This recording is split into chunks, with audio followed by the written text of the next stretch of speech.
Добрый день, дорогие друзья! Сегодня мы находимся в Мадриде с уважаемым экономистом Испании Роберто Centeno. Buenos días, don Roberto. Muchas gracias por estar aquí con nosotros. Muchas gracias a vosotros.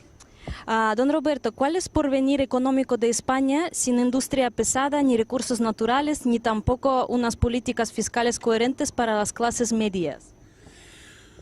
Bueno, vamos a ver, la situación de España es mucho más grave de lo que aparece en los medios y de lo que la gente cree. Efectivamente, tú has comentado uno de los temas, que es el tema de la industria. Fíjese, en el año 1975, a la muerte del general Franco, la industria en España representaba el 36% del PIB. Teníamos una poderosa industria de construcción naval, una poderosa industria siderurgia, una poderosa industria textil y una industria agroalimentaria muy fuerte, e incluso la flota pesquera más importante de toda la Unión Europea. Bien, todo esto ha sido destruido por el régimen del 78 y en este momento la industria solo representa un 15% del PIB. Y España se ha convertido en un país de enchufados públicos, especuladores y camareros, entendiendo por camareros del sector servicios, básicamente turístico, donde somos la tercera potencia mundial. Se habla mucho acerca de las pensiones. ¿Piensa usted que la población entre 20 y 30 años va a tener pensión? Bueno, probablemente sí, pero una pensión absolutamente miserable, que no le va a permitir sobrevivir. Mire, en el momento actual, las pensiones están quebradas. El agujero de las pensiones la diferencia entre los ingresos y los gastos es un 20%. Es decir, se necesitan 20.000, hay una diferencia de 20.000 millones de euros entre los ingresos y los gastos, que este año se van a empezar a cubrir con deuda, pero como la situación de la deuda es también insostenible, ya veremos por cuánto tiempo va a ser así. De todas maneras, en el año 2019 entra en vigor una ley del año 2013, según la cual, que le llaman la Ley de Sostenibilidad de las Pensiones, que por una vez el título corresponde a la realidad. Y las pensiones van a ser sostenibles por una razón muy sencilla y que todo el mundo comprenderá. Lo que van a hacer a partir del año 2019 para las nuevas cohortes de pensionistas o de jubilados que empiezan a percibir una pensión, es que se va a calcular el dinero se van a repartir el dinero que queda en función de la esperanza de vida.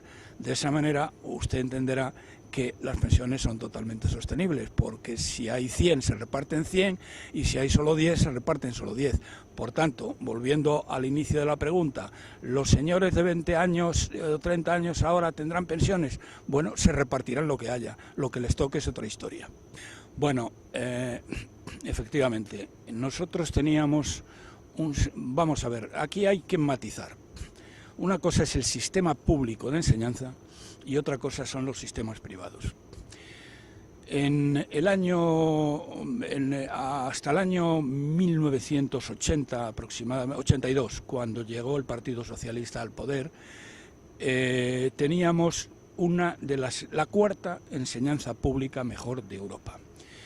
Los socialistas hicieron un cambio radical, de tal manera que empezaron a seleccionar a los profesores no por sus conocimientos, sino por su adscripción política. Es decir, importaba más el carné del partido que los conocimientos. A día de hoy, y yo soy catedrático y por tanto de Economía de la Escuela de Ingenieros de Minas, sé muy bien de lo que hablo, le puedo decir que el tema se ha degradado tanto que solo un 20% de los profesores de las universidades públicas tienen conocimientos suficientes para explicar las asignaturas a su cargo. Es decir, la enseñanza pública se ha derrumbado. Claro, ¿qué es lo que ocurre? Que simultáneamente han nacido o han crecido muchísimo toda una serie de centros de enseñanza privada. Y, por lo tanto, aunque la enseñanza pública se ha hundido, la enseñanza privada tiene una altísima calidad.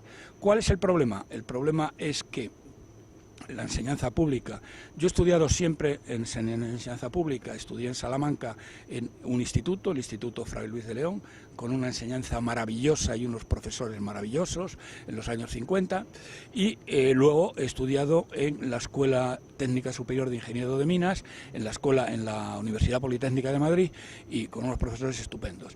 Bueno, todo esto se ha derrumbado completamente, pero sin embargo ha venido a sustituirlo. Pero ¿qué es lo que ocurre? Perdón, que la enseñanza pública, y yo soy un creyente fervoroso de la enseñanza pública, y la he defendido siempre, ha dejado de ser el ascensor social que fue en el pasado. Hoy un niño de una familia pobre y sin recursos no tiene posibilidades de llegar a nada. Un niño de una familia con recursos para pagarse los estudios en una universidad privada, pues tiene todas las posibilidades. Don Roberto, ¿el sistema de partidos español es corrupta por naturaleza o solo lo son sus políticos? No, es corrupto por naturaleza, por definición. Vamos a ver, para que lo entiendan, a la muerte del general Franco, la única opción que había en España, igual que ocurrió en los países del este tras la caída del muro de Berlín, es la democracia. Entonces, una serie de partidos que durante la época franquista estuvieron desaparecidos, por ejemplo el PSOE estuvo 40 años de vacaciones. El único partido que tuvo una actividad, pero era un partido no democrático, era el Partido Comunista. Pero el PSOE estuvo totalmente de vacaciones. Entonces esta gente, cuando llega al poder, primero dicen que ellos nos han traído la democracia, lo cual es falso, porque es que la democracia era la única opción. ¿Cómo va a haber otro régimen que no sea democrático en la Europa de los años 70, 80, 90? Es imposible, como le ha pasado a Hungría, como le ha pasado a Checoslovaquia, como le ha pasado a Polonia, como le ha pasado a Rumanía, como le ha pasado a todos. Bueno, pues esto es lo que nos venden, pero estos tíos lo que hacen es que se ponen de acuerdo con los restos del franquismo y se reparten España como si fuera un solar. Para ello dividen el país en 17 trozos, para poder colocar a cientos de miles de familiares, amigos y correligionarios en puestos ganando dinero. Decía Enrique Múgica, uno de los grandes líderes del Partido Socialista, un sinvergüenza, decía con toda su cara dura, dice, mire, esto de la democracia está muy bien. Dice, pero lo más importante es crear puestos de trabajo bien remunerados para los demócratas. Los demócratas, naturalmente, eran ellos, sus familiares y sus amigos. Bien, entonces, ¿qué es lo que tenemos? Unos partidos que desde el principio, ad inicio, montan un sistema absolutamente corrupto. Además, para mayor protección de sus tropelías, no existe en España, sacan una constitución donde no existe separación de poderes. Es decir, el poder judicial y el poder legislativo dependen del ejecutivo, básicamente.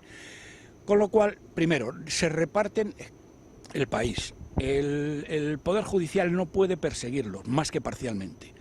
Y como consecuencia de ello, bueno, el país se ha convertido en una gigantesca sistema corrupto.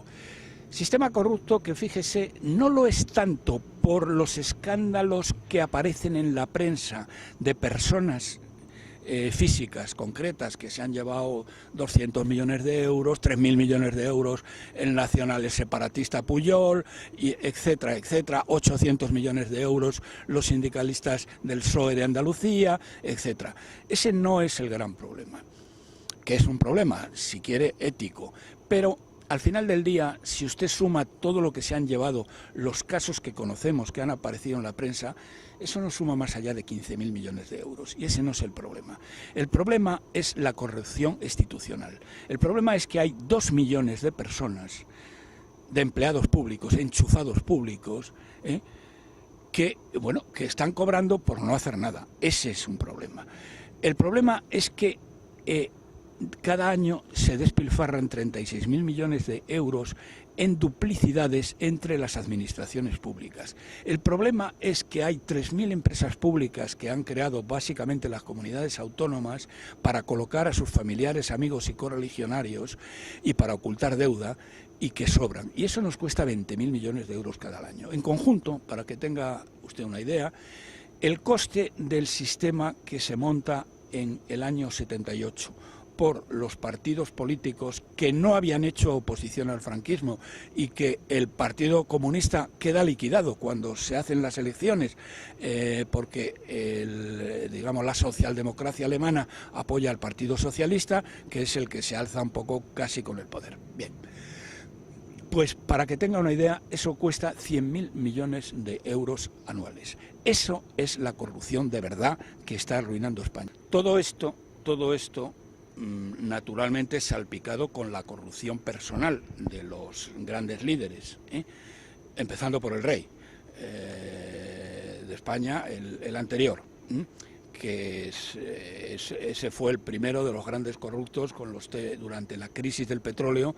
Era él el que traía los cargamentos a España con unas comisiones absolutamente impresionantes. Me estoy refiriendo al año 78-79, la crisis de los ayatolás.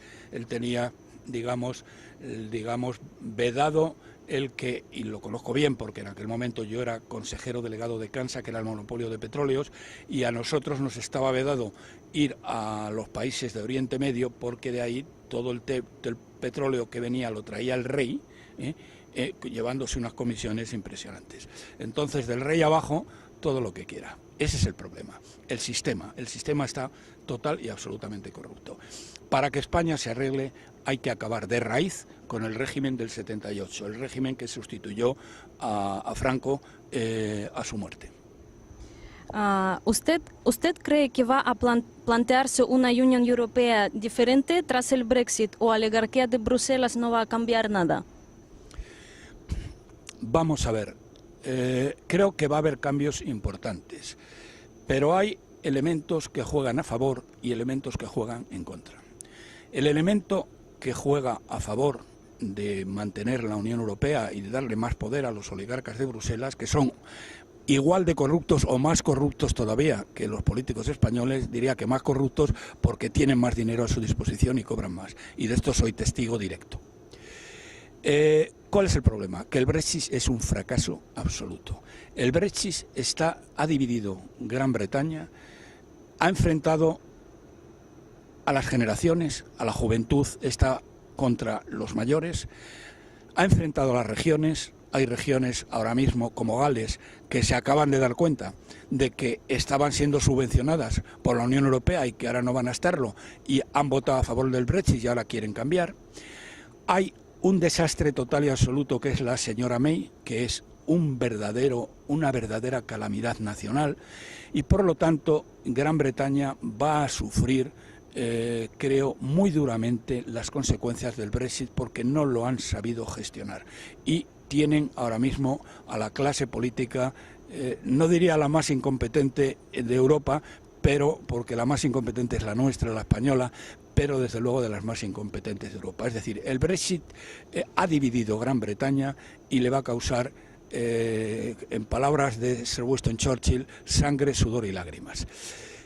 Eso va a favor de que los países de la Unión Europea se lo piensen antes de romper con la Unión Europea. Si el Brexit hubiera sido un éxito, la Unión Europea hubiera desaparecido. Pero ahora, sin embargo, lo que está muy claro es que los países del este están reivindicando toda una serie de cosas, entre otras razones porque sus intereses no son los mismos que Alemania. Porque no nos olvidemos, para que la gente que nos escucha me entienda, quien dirige la Unión Europea es la señora Merkel, es Alemania. Los demás son unos enanitos. Son los oligarcas de Bruselas, son unos, están a las órdenes de la señora Merkel. El propio Macron está a las órdenes de la señora Merkel. Y los intereses de Alemania no son los intereses ni de los países del este ni de los países del sur. Entonces, esto no se va a poder mantener indefinidamente y probablemente tendrán que hacer cambios y hacerse cambios. Pero romperse no creo, porque el Brexit va a ser una cura que los demás países van a entender y no van a querer que les ocurra lo mismo que le va a ocurrir a Gran Bretaña. Los países del este de Europa están posicionándose en contra de las políticas de inmigración. Parece que son el bastión de los valores abandonados por vieja Europa. ¿Qué piensa de esto? Pues que estoy totalmente de acuerdo. Hombre, vamos a ver, tiene usted que tener en cuenta una cosa que seguramente sus oyentes no recordarán. La Constitución Europea la hizo un miserable, un ladrón, un auténtico canalla que se llamaba Valéry Giscard d'Estaing. Valéry Giscard d'Estaing era presidente del gobierno francés. Bien, este tío había recibido diamantes del rey Caníbal Bocasa, era un auténtico canalla. En España defendía a los terroristas de la ETA, etc. Y este señor impuso el que se borrara de la Constitución Europea algo que es intrínseco a toda Europa, que es el cristianismo. Es decir, no hay ninguna ciudad ni pueblo en toda Europa que no tenga su iglesia y su campanario y sus signos externos del cristianismo, sea ortodoxo o sea católico. Bueno, pues o protestante. Bueno, pues este canalla borró totalmente cualquier significado religioso. A partir de ahí todo ha ido a peor. Y ahora, gracias a Dios, los países del este se han convertido, como usted dice muy bien, en el gran bastión, y en esto uno a Rusia, en el gran bastión de la defensa del cristianismo y de los valores que siempre han sido los valores de Europa. ¿Piensa que los países del este van a acabar acercándose a Rusia o a hacer tratados con Rusia? Vamos a ver, yo creo que se acercarán a Rusia todo lo que ello les sea posible dentro de la Unión Europea, porque a pesar de todo, digamos, las ventajas económicas que pueden tener en la Unión Europea son demasiado grandes. Entonces yo lo que creo es que sí van a mantener una relación mucho más fluida con Rusia, pero no van a salir de la Unión Europea, aunque van a presionar muchísimo porque se cambie, el statu quo actual, en el cual Alemania, la señora Merkel, es la dueña del circo, y eso no puede continuar por más tiempo, no por nada, no porque yo piense que la señora Merkel sea una mala política, una mala gestora, sino porque está barriendo para adentro. Es decir, pongo un ejemplo, no con los países del este, pero sí con los del sur, que lo conozco bien. Y esto hace referencia más a la Unión Europea más a la eurozona que a la Unión Europea. El euro ha favorecido a Alemania y le favorece a Alemania extraordinariamente. Si no existiera el euro y Alemania estuviera con el marco valdría ahora mismo un 35% más que el euro y las exportaciones alemanas se hundirían. El euro le ha permitido de alguna manera manipular el tipo de cambio a Alemania, a favor de Alemania, y ha permitido un crecimiento de la industria alemana y de las exportaciones alemanas como jamás en el pasado. Entonces, si usted ve un gráfico de lo que ha ocurrido con la industria alemana y la industria española o italiana, por ejemplo, en Alemania desde el año 2002 hasta ahora ha ido hacia arriba. En el caso de España y de Italia ha ido totalmente hacia abajo. E incluso en el caso de Francia ha ido también hacia abajo, aunque ligeramente, algo ligeramente, no tan bruscamente como en España o en Italia. ¿Qué es lo que ha pasado en resumen? Que el euro ha favorecido, y la Unión Europea, pero el euro sobre todo, ha favorecido extraordinariamente los intereses de Alemania y no ha favorecido a los intereses de los países del sur, que han acumulado una gigantesca deuda que no van a poder devolver. Los europeos critican a Putin, al que califican de homófobo, bruto, provocador, etc. Pero sin embargo, él es el líder más valorado por los rusos. ¿A qué se debe este temor por parte de los europeos o por parte de Europa sin líderes? Bueno, niego la mayor. Usted habla de los europeos y no puede hablar de los europeos. Puede hablar de la oligarquía europea, que es otra cosa distinta, Los europeos, creo que la admiración por Putin es total y le consideramos, yo el primero, le consideramos el líder más capaz que hay ahora mismo en el mundo.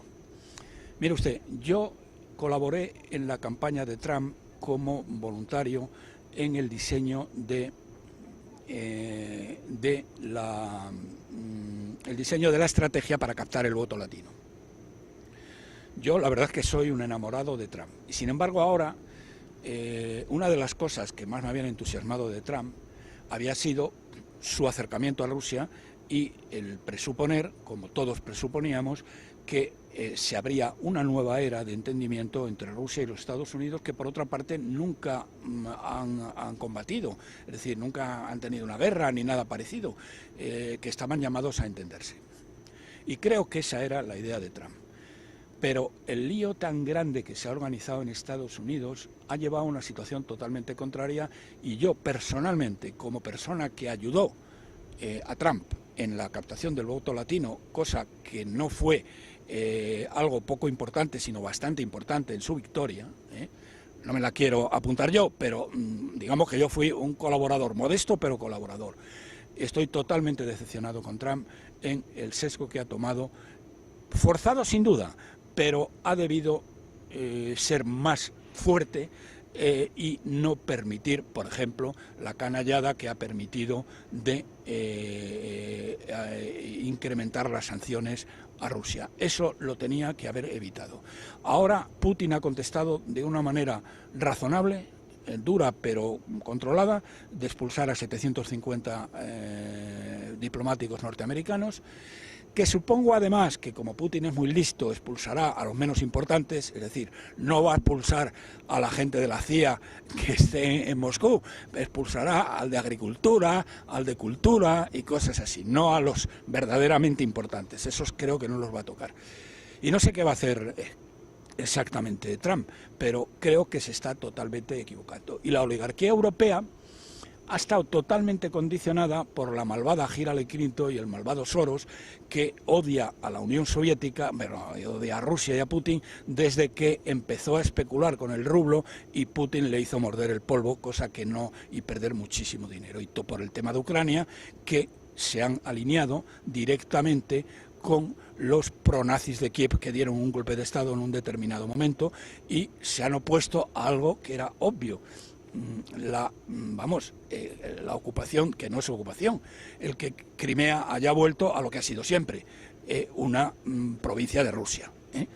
Y bueno, y Putin está siendo de lo más comedido, de no haberse anexionado como quieren toda la parte este de Ucrania, porque claro, esta gente se quiere integrar en Rusia, y Putin ha dicho, bueno, esperaros, que no es el momento, no me liéis, que bastantes líos tengo ya para que me creéis uno adicional. En pocas palabras, que sepan los rusos que el pueblo europeo está encantado con Putin. Otra cosa distinta es la oligarquía miserable de Bruselas, que son los mayores corruptos. Mire, Bruselas es la ciudad más corrupta del mundo occidental. Aquí hablaban de que, por ejemplo, en Cataluña, los separatistas catalanes cobraban el 3% de todas las obras públicas. Bueno, en Bruselas hay direcciones generales de Bruselas que las llaman las del 15%, porque cobran un 15% de comisión por arreglar los problemas. Eso ya le da una idea de lo que es Bruselas. ¿Qué debería cambiar en la política europea para acercar posiciones a Rusia? ¿Piensa que buenas relaciones entre Rusia y Europa es algo necesario para ambos? A ver, yo he defendido algo sin éxito, pero lo he defendido y seguimos defendiendo unos grupos de amigos. No sé si muchos rusos recordarán el sueño, la ensoñación que tuvo Dostoyevsky ante un cuadro, no me acuerdo qué era el cuadro, en un museo yo creo de Viena, en el cual él soñó con una Europa de Lisboa a Vladivostok. Bien, este proyecto ruso de Lisboa a Vladivostok, este sueño de Dostoyevsky es lo que pensamos muchos europeos y que tiene todo el sentido del mundo. Vamos a ver, Europa tiene tecnología. No digo que Rusia no la tenga, pero digamos que Europa tiene tecnología. Rusia tiene recursos. Una unión de Europa y Rusia, es decir, la Rusia que soñó Dostoyevsky de Lisboa a Vladivostok, es lo que tendría sentido. Sería la primera potencia mundial indiscutible. Obviamente esto no le interesa a Estados Unidos ni locos, ni le interesa a China ni locos, por razones absolutamente obvias. Pero esto es lo que tiene todo el sentido. Así que no me tiene usted que convencer, porque somos muchos los que en España estamos pidiendo, pero no solo en España, sino también en otros países europeos, el ir a una situación o una unión Europa-Rusia, a la Rusia de Lisboa a Vladivostok. ¿Cuál debe ser el papel de Rusia en los próximos años? ¿Es fundamental el papel de Rusia para acabar con el terrorismo? Bueno, lo segundo, por supuesto, son los que más están haciendo contra el terrorismo. La prueba está ahí. Bueno, un caso de miseria moral increíble. Los rusos matan al líder del Estado Islámico y Europa lo oculta, los medios europeos lo ocultan porque no quieren que ese tanto se lo apunte los rusos, ¿eh? Si hubieran sido los americanos, bueno, hubiera salido en primera plana en todos los periódicos, y esto ha pasado absolutamente desapercibido. Eso da una idea de la malevolencia de los medios europeos que están en manos de la oligarquía. ¿Cuál va a ser el papel de Rusia en el futuro? Sinceramente no lo sé. Tendrá que ser un papel muy importante, pero si Trump no cambia de ideas y la oligarquía europea tampoco, pues Rusia tendrá que jugar su propio juego, que además probablemente le llevará a tomar acciones un poco contra natura. Es decir, en vez de una unión con Europa, una unión con China. En vez de una unión con Estados Unidos, una unión con China, lo cual no tiene mucho sentido, porque China, quitando que los dos han sido regímenes comunistas, bueno, China es otra cultura, no tiene nada que ver. Entonces yo me temo que Rusia, por muy buena voluntad que le ponga, por muy buenos líderes que tenga, tendrá que hacer lo que pueda y lo que le dejen y adaptarse a la situación. Ojalá el tema cambie y volvamos a lo que pensamos los que estuvimos en la campaña con Trump al principio, de que una alianza Rusia-Estados Unidos era la solución de la mayor parte de los problemas del mundo, y que desgraciadamente van ahora mismo por otro lado. ¿Cuál es la situación de la economía rusa?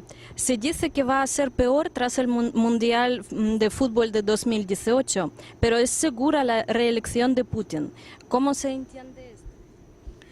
Bueno, la reelección de Putin se entiende muy bien, porque los rusos les ha venido Dios a ver con Putin, porque tienen el mejor líder de todo el mundo. Así que, ¿qué van a hacer? Cualquier cosa que no fuera Putin sería muchísimo peor. Afortunadamente Putin es relativamente joven y todavía le pueden quedar muchos años. Lo otro, no lo sé, dependerá de muchas cosas, pero que yo les diría a los rusos: confíen ustedes en Putin, que lo que es seguro, no sé cómo serán las cosas, pero seguro que van a ser las mejores posibles para Rusia y para los rusos. ¿Qué opina de la figura de Jodorkovsky? ¿Qué realmente piensa de su situación? Perdona, Jodorkovsky es el opositor a... Bueno, te digo lo que pienso, me parece un payaso.